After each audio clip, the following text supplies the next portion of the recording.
रायपुर के अमलीडीह इलाके में 9 एकड़ शासकीय जमीन को बिल्डर को देने के मामले ने तूल पकड़ लिया है।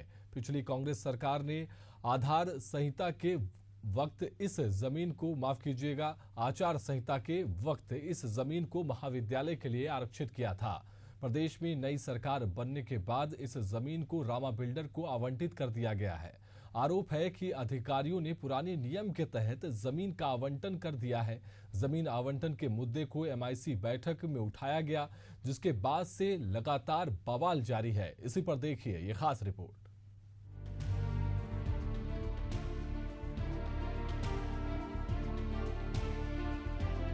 रायपुर के अमलीडीह इलाके में 9 एकड़ शासकीय जमीन को बिल्डर को देने के मामले ने तूल पकड़ लिया है। दरअसल पूर्व विधायक सत्यनारायण शर्मा ने अपने कार्यकाल के दौरान अमलीडीह इलाके में शासकीय नवीन महाविद्यालय स्वीकृत कराया था। पिछले 2 सालों में ये महाविद्यालय स्थानीय शासकीय विद्यालय के भवन में चल रहा है। सत्यनारायण शर्मा ने महाविद्यालय के नए भवन के लिए अमलीडीह में ही खाली पड़ी लगभग 3 हेक्टेयर शासकीय जमीन को विधिवत तरीके से आरक्षित कराया। ये भूभाग बिल्डर रामा बिल्डिकॉन की कॉलोनी से लगा हुआ है। प्रदेश में सरकार के बदलते ही सरकारी जमीन के आवंटन के पूर्व के नियम को रोक दिया गया था। बावजूद इसके संबंधित जमीन को पुराने नियम के आधार पर ही रामा बिल्डिकॉन को आवंटित कर दिया। आरोप लग रहे हैं कि अधिकारियों ने बैक डेट से यह कारनामा किया है। महापौर एजाज ढेबर ने मौजूदा सरकार पर गंभीर आरोप मढ़े हैं। देखिए, मुझे लगता है कि अमलीडीह का जो मामला है लगभग 9 एकड़ का मामला है। लगभग 300-350 करोड़ की वो जगह है, कौड़ी के दाम में बेच दी गई है। 152% में जमीन को बेच दी गई है। सरकार सभी योजनाओं को चेंज कर रही है। इस योजना को क्यों चेंज नहीं करी, क्यों नाम को नहीं पलटा, क्यों जब कलेक्टर महोदय ने जब यहाँ से भेज दिया था तब तो फिर ये मंत्री जी की अध्यक्षता में ये आवंटन होता है और उसमें ये देखा जाता है कि वो वहां पर कौन सी योजना है नहीं है। तो वो क्या वो देखा नहीं गया? क्या वो ये नहीं देखा गया कि कॉलेज के लिए भूमि पूजन हो गया था? ये सब कुछ देखने के बाद ये सब चीज किनारे करते हुए, कॉलेज को दरकिनार करते हुए उस जमीन को उस बिल्डर को दी गई है। मैं इसकी सीबीआई जांच की मांग करता हूँ। बड़ी एजेंसी है, माननीय प्रधानमंत्री जी नरेंद्र मोदी जी से भी मैं ये मांग करता हूँ कि इसकी सीबीआई जांच होनी चाहिए। वहीं इस मामले को लेकर नगर निगम के अफसरों के कामकाज को लेकर भी सवाल खड़े हो रहे हैं कि आखिर नगर निगम की एनओसी के बिना जमीन का आवंटन आखिर कैसे कर दिया गया। इस 9 एकड़ जमीन को लेकर सामाजिक आंदोलन भी चल रहे हैं। बीते दिनों महाविद्यालय के लिए प्रस्तावित जमीन के लिए अमलीडीह में सर्व समाज ने मिलकर हमर माटी हमर भुइया रक्षा समिति के बैनर तले धरना प्रदर्शन किया। वहीं वार्ड पार्षद के अनुसार कॉलेज अभी सरकारी स्कूल में संचालित है।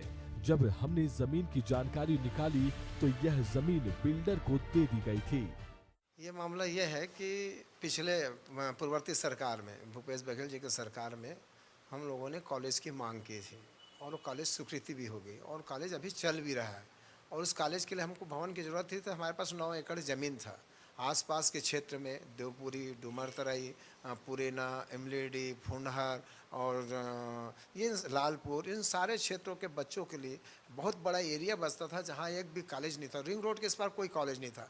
माननीय सत्यनारायण शर्मा जी पूर्व हमारे विधायक जी ने शासन से मांग करके कॉलेज खुलवाए। कॉलेज तो खुल गया, कॉलेज के लिए ज़मीन भी आवंटन किया, ज़मीन भी आरक्षित की गई। उनके बाकायदा ज़मीन को चिन्हित किया गया, इस ज़मीन में कॉलेज, हॉस्पिटल और स्कूल और प्लेग्राउंड बनाया जाएगा। तय भी हो गई थी। 4 करोड़ रुपये शायद भूपेश बघेल में स्वीकृति भी हुई इस बात के लिए। लेकिन जैसे ही सरकार चेंज हुई और चुनाव हुआ, चुनाव के बाद सरकार चेंज हुई, सरकार चेंज होने के बाद में 6 महीने के अंदर ही उस ज़मीन को किसी बिल्डर को आवंटित कर दी गई। और बिल्डर भी रसूखदार बिल्डर, पहुंच वाला बिल्डर है, उसको बिल्डर को आवंटित कर दिया। हम सोचे कि भाई इतने समय से जब कॉलेज स्वीकृति हो गई, कॉलेज की ज़मीन चिन्हित कर लिया गया, उस ज़मीन को शासन से मांग कर ली गई, फिर वो बंद क्यों नहीं रहा? जब पता करने पर पता चला कि तो बीजेपी सरकार आते ही 6 महीने के अंदर उसको आवंटित कर दिए हैं, एक बिल्डर को आवंटित कर दिए हैं। तब हम लोगों ने इस बात को ढूंढना चालू किया, तो उसके PDF पहले निकाले जो कलेक्टर ने जारी किया था। इस ज़मीन से अगर कोई उपयोगिता ज़मीन नहीं है तो इस ज़मीन को फलाना फलाना बिल्डर ने मांगा है और उस बिल्डर को दिया जाए, इन लोगों ने उठा के दे दिया। वहीं इस पूरे मामले को लेकर रायपुर ग्रामीण विधानसभा से विधायक मोतीलाल साहू का कहना है कि कांग्रेस बिना प्रमाण के बात कह रही है। यदि जमीन आवंटन का किसी प्रकार का प्रमाण हो तो पेश करें। अफवाह फैलाकर कांग्रेस गुमराह करने का काम कर रही है। पिछली 5 सालों का रिकॉर्ड खंगाला जा रहा है कि आखिर किस आधार पर जमीन का आवंटन किया गया। अफवाह फैलाने वालों पर कार्रवाई की जाएगी। देखिए, ये पूरी करतूतें कांग्रेस के समय का है और कांग्रेस इसमें झूठा अफवाह फैला रहा है। कांग्रेस के समय कार्रवाई हुआ, आचार संहिता के दौरान ये मंत्रालय भेजा गया और कई बार वहाँ पे विधायक ने, पूर्व विधायक जो कांग्रेस के थे, वहाँ नारियल तोड़े, झूठा प्रचार कर रहे हैं। 4 करोड़ रुपए स्वीकृत कराया। एक इतना सा पेपर तो दे दे, एक दस्तावेज तो दिखा के बताए।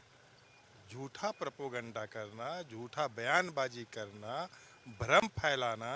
और जो विष्णुदेव साय की सुशासन है, यहाँ न्याय होता है, वो जमीन कॉलेज को मिलेगा और कॉलेज ही वहाँ पे बनेगा। राजधानी रायपुर में एक सरकारी जमीन को प्राइवेट बिल्डर को सौंपने का जो मामला सामने आया है, उसने एमआईसी बैठक से लेकर सरकार तक के कान में खलबली मचा कर रखी है। ये 9 एकड़ की जमीन जिसको एक प्राइवेट बिल्डर को आवंटित कर दिया गया है। कहा यह जा रहा है कि ये जमीन कॉलेज के लिए आवंटित की गई थी, लेकिन नियमों में बदलाव करके अधिकारियों के द्वारा बैक डेट में जाकर नियमों में बदलाव किया गया। उसके बाद इस जमीन को एक प्राइवेट बिल्डर को दे दिया गया है। इस जमीन की वर्तमान में कीमत करीब 300 करोड़ रुपए से ज्यादा है। लेकिन जो वर्तमान में विधायक हैं मोतीलाल साहू और जो पूर्व विधायक हैं, दोनों के बीच जो सियासी गर्मी है वो भी बढ़ती हुई दिखाई दे रही, क्योंकि जो वर्तमान विधायक हैं उनका आरोप है कि कांग्रेस के पास किसी प्रकार के साक्ष्य नहीं है। वहीं दूसरी ओर जो पूर्व विधायक हैं उनके अनुसार ये जमीन महाविद्यालय के लिए आवंटित की गई थी। तो आखिर सच्चाई क्या है इस जमीन के पीछे की? क्या जो अधिकारियों पर आरोप लग रहा है कि जो सरकारी जमीन है उसको 152% पर बेच दिया जाना है, वो क्या सही है? क्योंकि सरकार आने के बाद नियम में भी बदलाव कर दिया गया था। तो बड़ा सवाल उठता है कि आखिर इसमें किसकी गलती है जिसके कारण इस सरकारी जमीन को प्राइवेट बिल्डर को सौंप दिया गया। जो महाविद्यालय की जमीन थी वो बिल्डर को सौंपने का जो मामला है अब कहां तक जाता है, कितना तूल पकड़ता है, ये आने वाला समय बताएगा। कैमरामैन लक्ष्मीकांत के साथ नितिन मिश्रा, एशियन न्यूज, रायपुर।